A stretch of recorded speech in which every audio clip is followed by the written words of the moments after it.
New at 6, kids train for active shooters at school every year, but schools aren't the only target. What happens if you're at work and gunfire breaks out? News 9's Jimmy Sadowski is in Wausau with how police are working to make sure businesses are ready.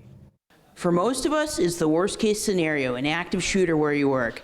That's why Wausau Police want businesses across central Wisconsin to have a plan ready to keep everybody safe. But before your business can have a plan ready, you need to know the basics. The most important thing to remember, everybody's business is different. There's no boilerplate, there's no one outline that's going to fit every building, every business. So we just talk about, in general terms, what you can do. And what can you do? There's 3 aspects to dealing with an active shooter. So it's basically proactive, trying to prevent it, reactive, what to do if the prevention techniques failed, and then afterwards. What comes afterwards is dealing with the trauma of having been through an active shooter situation. That boils down to getting help and services from people you can trust, whether that be from family, friends, medical professionals, or even clergy. If you do end up stuck inside your business when there's an active shooter, make sure you take steps to barricade yourself, like tying your belt to the door hinge or propping a chair up against it. Know how sturdy your business's doors are too, and if they aren't, maybe you replace your doors beforehand. This is the 3rd time North Star Restoration Services have had police in for the training,